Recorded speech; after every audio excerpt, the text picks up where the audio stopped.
Silipin natin itong video na pinasa ni Katiits. Kung mapapansin natin ang plastada sa lugar. Bakawan. May nag-iisang bato. Sa bandang unahan. Paakyat pala doon. Marami ding mga bato na nagkukumpul-kumpulan.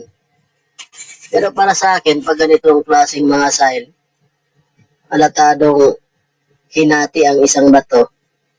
Daanan ang tinutukoy nito eh. Nagpapasunod siya ng daanan ng tunnel.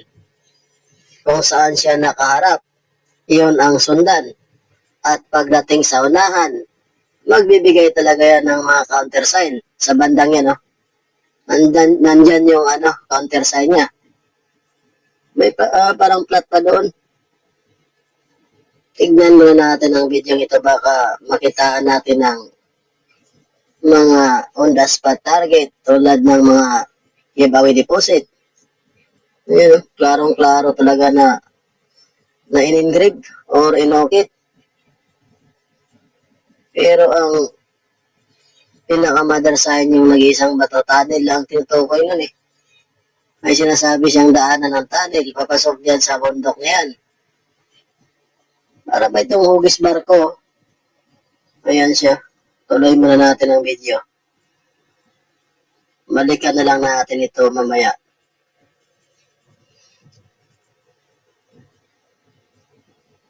Walang ibang saya, walang ibang mga bato doon sa unahan na parang ganito, na nagkukumpul-kumpulan.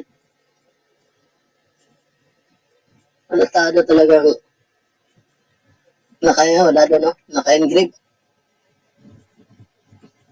Pag ganito pa naman ang plastada sa lugar, sigurado ako may kuweba dito, cave sa loob.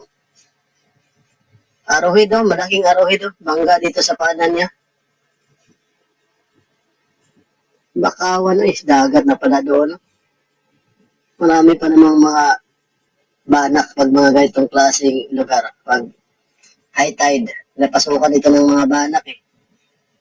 Kasi kumakain yung mga banak din sa mga insekto na nasa kahoy, nahuhulog, kinakain ng banak yan eh. Pumunta pa si Katiits dito sa unahan. Naghahanap siya ng mga iba pang sign. Pero ganun pa man, nakatingala araw-araw. Silipin na lang natin ito kung anong makita natin dito sa area ni Katiits. Baka sakali, mabigyan natin siya ng mga gabay at payo kung ano ang gagawin niya dito sa area niya. Sa kabilang side na ito, nandito yung mga batong nagkukumpul-kumpulan.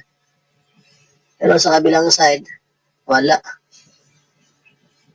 Yan Okay, balikan natin ito Katiits. Makinig kang maigi.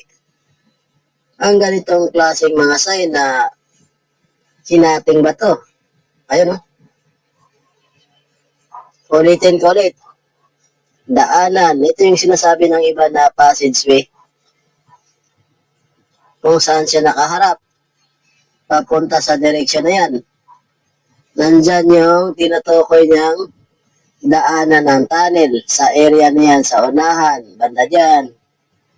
Pero ang mas mainam pa rin gagawin mo Katiits or gagawin ninyo pag may ganito kayong mga sign sa bandang ibabaw dito sa taas niya, gamitan ninyo ng compass. Sintro talaga dito sa biyak. Yan. Gumamit kayo ng compass. Yan, sa area na yan. Bantayan ninyo ang magkabilang direksyon sa side na ito at sa side na yan, magkabilaan. Kung yan ay nakasintro sa isang halimbawa, dito ang north. Yan, ay malaki. Dito natin. Para maintindihan ni Katiits, north. At dito naman ay south. Ibig sabihin, doon ang east. Dito ang west. Ay sigurado ako. West, dito ang east banda. Sa side na yan. Sigurado ako, bunker tunnel talaga. Kasi pabor ang entrada sa mataas na bundok. Ayun mataas sa kabilang side.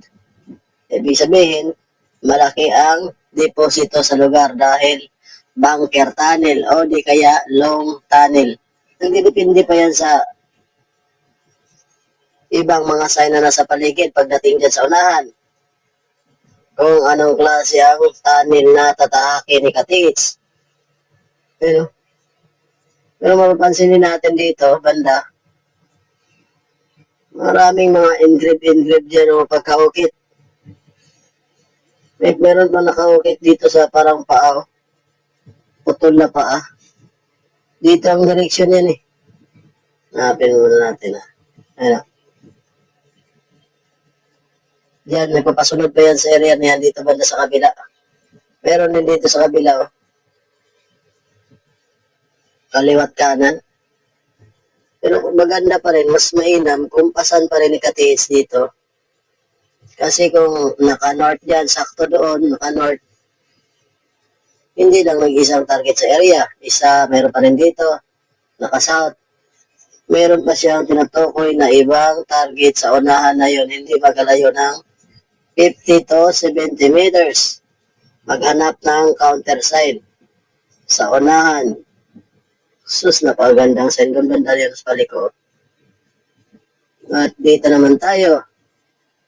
Napansin ko lang sa batong ito, para siyang barko or hoge sapatos. Pag ganito pa naman na mga sign, ay sigurado na Navy Department ang nagbaon dito sa area ni Katits, mga Japanese Imperial Army. Pero Navy Department, kasi ang ginamit nila parang barko, hugis barko, yan ang madayanan. Mga bunker cave, pag ganito malalim. Kaya pa yung kaibigan ko sa iyo, Katits, huwag mong birahin ang area na ito. Dahil kung tutusin, mahirap mo sa mahirap talaga. Sign pa ito ng tunnel, nagsusuporta. Putol. Sign niya ng obstacle na tunnel. Tapos mga ganyan mga bar down ito eh. May mga ganyan pa mga bar down sign yan eh. Hindi ito basta-basta mabira ni Katits. Lalo na walang puhunan. Mahirap po sa mahirap. At wala rin ako napansin na mga tipong giveaway marker.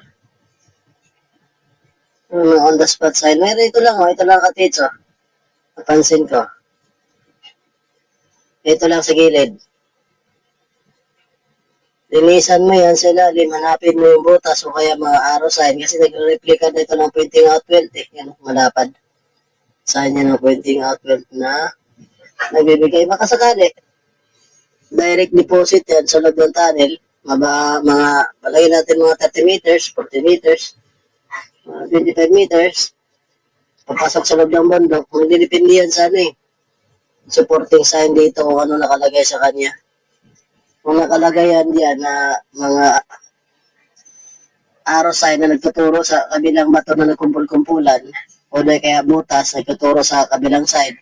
Nandun sa batong nagkukumpul-kumpulan, may inipit na isang box. Kung may sign ka nakita na parang dot dito o di kaya may arrow sign dyan na nakaganyan or ganyan, yun ang sundan. Ito lang mapapayo ko sa iyo, Katits. Final assessment. Huwag mong birahin ang area nito kasi mahirap. Mahirap mo sa mahirap talaga. Bunker ang area mo. Okay, maraming salamat and God bless sa inyo lahat. Thank you mga Katits.